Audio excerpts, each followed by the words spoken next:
What's up, everyone? Welcome to the Triple Play YouTube channel. If you're listening on the podcast, appreciate you listening to this. It's Doc coming at you, and we're continuing the series that D. Mendy started, of course, picking up what he left behind. And we're going to talk about the season for the Houston Texans and kind of their goals, expectations, and look at some of the players from a fantasy perspective. So we'll just dive right into it and talk about the recap for the Texans for the 2021 season. So many people expected them to finish in last place. They had the lowest over-unders and projected to have the first pick. Well, they finished 4-13, so I guess a little bit surprising. I had a new head coach, quarterback that didn't play. They're getting third pick in the draft and fourth place in the AFC South. So nowhere to go but up, right? Well, looking at a couple of the fantasy football relevant players, we're going to start off with the quarterbacks. Davis Mills, who is QB 29. Now, I know that doesn't sound exciting, but is it fair to say that Davis Mills is the second best quarterback in the rookie class behind Mac Jones? I don't think it's that crazy, and especially everything that was going on with Houston with a rebuild. We're going to talk about Deshaun Watson, of course, who didn't play at all last season, but could he get traded? It seems most likely if there's not legal allegations that go against him. Rex Burkhead, who finished as RB52 with a strong fantasy playoffs. Brandin Cooks at wide receiver 20, and Nico Collins at wide receiver 86. So starting off with Mr. Davis Mills himself, kind of talking a little bit about his fantasy recap. He had double-digit fantasy points 4 of the last 5 games. He did miss a couple games where Tyrod Taylor stepped back in. But over his last 6 games, a 9-2 touchdown interception ratio. So really liking those numbers, especially to end the season. He was QB 11 from weeks 13 to 18. So when finished as a QB1 in the last third of the season, he had 3 games with 20-plus fantasy points. So showing you a little bit of upside. I think the fantasy value only goes up from here, just in the sense it's not a strong quarterback class. I think he's done pretty well for the Texans to show that he can do this at least one more year, and they have a lot of other holes to fill on that team. So don't be surprised if David Mills is fighting for a starting QB for the Texans next season. Next, we're going to go to Deshaun Watson, and just to kind of keep this short, he didn't play at all in 2020. Remember, he does have sexual allegations against him, but back in he didn't play in 2021, but back in 2020, he was QB5, actually led the league in passing yards with 4,823, 33 touchdowns, and 7 interceptions. Now, of course, if he plays, and that's the big if, his fantasy value goes up. He's going to be gone from Houston. He can control where he wants to go, and I think he's going to put himself in a better situation with better receivers, running game, line, etc.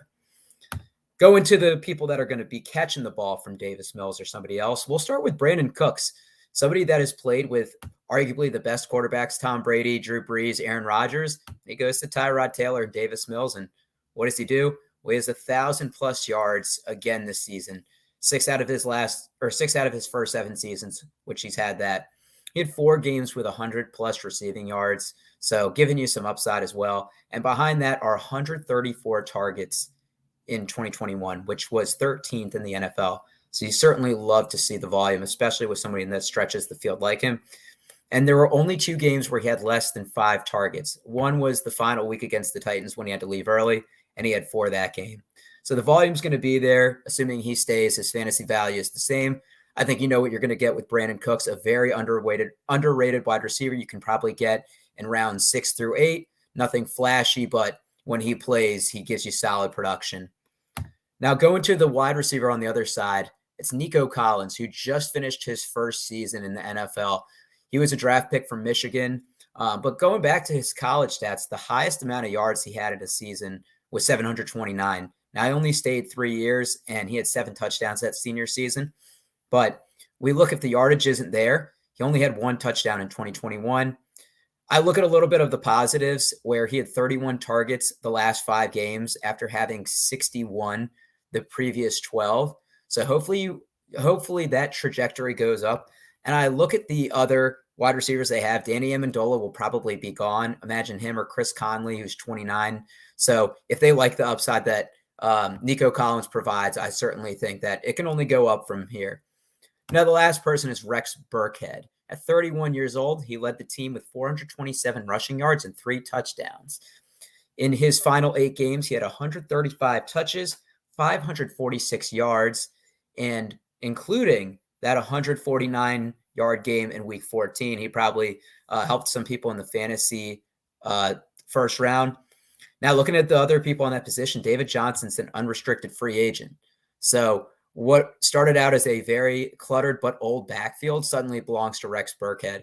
But I have his reason as fantasy value down is because I think he gets more help. I don't think he can be an every down back, and I think we're valuing him now based on what he did in the last 3 weeks of the season. For most of the 2021 season, Rex Burkhead was a free agent in fantasy football leagues, even some of the deeper ones. I do think the Texans target running backs in the draft, or they bring in multiple bodies this offseason, kind of like they rotated in with Mark Ingram and Philip Lindsay also. So for the goals going into 2022, they have the 3rd overall pick. Now, I don't think there's a slam dunk for quarterback. I think it's more of a defensive draft. So you go with the best player there. But once again, there are a lot of holes on that team. I think it's time to trade Deshaun Watson now. If more reports come out and it dings his trade value even more, or he has to serve any bit of jail time, that only lowers his trade value. I think you can get multiple first rounds for him, and you need to pull the trigger.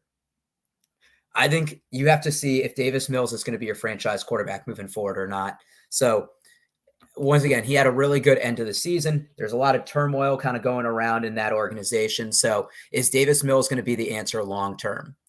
They have to improve their run defense. And I know we're kind of getting away from the little bit of fantasy here, but they allowed the 2nd most rush yards per game at around 145.